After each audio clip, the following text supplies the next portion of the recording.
அஸ்ஸலாமு அலைக்கும். இன்னைக்கு செவரொட்டி நாங்கள் செய்ய போகிறோம். ஆமாம், இதை வந்து ஒரு 10 நிமிஷம் அவியப்படுமா இந்த செவரொட்டியை? ஓ, நீங்கள் 2 பேரும் சண்டை ஓடுறீங்க, அப்புறமா விட்ற உனக்கு அது சாப்பிடுங்க. போ, இப்படி வளர்க்க வேண்டியதாக இருக்குதுகளெல்லாம் விரட்டி வச்சுருக்கேன். தின்னுங்க, ரொம்ப உங்களுக்கு நாக்கு தட்டுவோம். கறியும் மீனுமா நீங்கள் திம்பியலோ? வாழ்ந்து போயிருவீங்க போங்க. செவரொட்டி சுக்கா பண்ண போகிறாங்க. அதுக்கு வந்து சின்ன வெங்காயம், இது வந்து பெரிய வெங்காயம் வச்சுருக்கோம். எண்ணெய் ஊற்றுறேன். நல்லெண்ணெயா? நல்லெண்ணெய். இது வந்து கல்லெண்ணெய். அது வந்து கடலெண்ணெய். ஊற்று போதும். இந்த இருக்குது பட்டை, கிராம்பு, ஏலக்காய் அதை இது மிளகா வறுக்கிறோம். அது நல்லா வறுத்தாச்சு அதனுடைய வாசனை நல்லா இருக்கும் கறியில், சுக்காவில். கிராம்பு, ஏலக்காய் இந்த போட்டுட்டேன். அதில் இந்த இருக்குது சின்ன வெங்காயத்தை போடுறேன். பெரிய வெங்காயம் ஒரு புடி இந்தாங்க.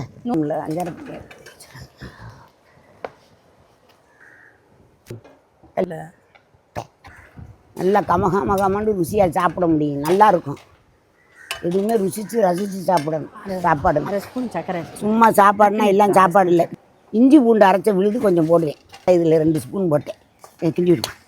கொஞ்சம் போல் பார்த்துக்கோங்க. மஞ்சத்தூள் கொஞ்சம் தான் போடுவேன். இந்த இருக்குது அப்படித்தேன். மிளகாத்தூள் போடுறேன், 1 ஸ்பூன் போடுறேன். அவ்வளோ எல்லாத்தையும் வறுக்கணும்.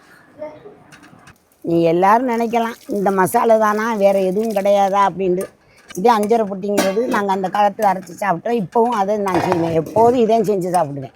பாருங்கள், இப்போ எல்லாம் வெந்துருச்சு. நல்லா போட்டதெல்லாம் பார்த்துக்கிட்டே. இது போட்டுண்டாங்க. தண்ணி ஊற்றுறேன் பாருங்கள், உப்பு தண்ணி இருக்குது. அப்புறம் இன்னொரு வேலை இருக்குது உங்கள்கிட்ட சொல்ல.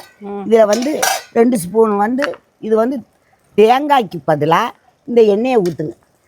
தேங்காய் எண்ணெய் இதை எப்படி ஊற்றிக்கிறங்க, அவ்வளவுதான். அது நல்லா இருக்கும், ரொம்ப டேஸ்ட் கொடுக்கும். இந்த இருக்குது சீரகத்தூள் 1 ஸ்பூன் தான். மிளகுத்தூள் பார்த்துக்கிறங்க, 1/2 ஸ்பூன் போடுறேன்.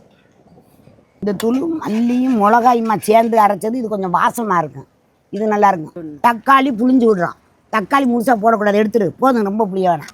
ருசி கொடுக்கும், எல்லா ருசியும் சேர்ந்துக்கிறோம். அதுக்கிட்ட இப்படிலாம் செய்யணும் சமையல். போதும், நம்ம வீட்டில் செய்யலாம். நம்ம ஹோட்டலில் வச்சு செய்கிறோம்.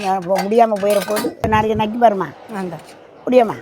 என் வாக்கி எப்படியோ, ஓ வாக்கி எப்படியோ. இந்த காஞ்ச மிளகா, வறுத்த மிளகா இந்த வறுத்து போட்டோம்.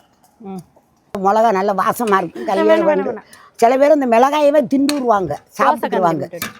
நல்லா வதங்கிருச்சு. சுக்கா முடிஞ்சு போச்சு. பிஸ்மில்லாஹிர் ரஹ்மானிர் ரஹீம். அல்லாஹு இப்படி ஒரு சுவையான சாப்பாடு எப்போதும் கிடைக்கணும் எல்லா மக்களுக்கும்.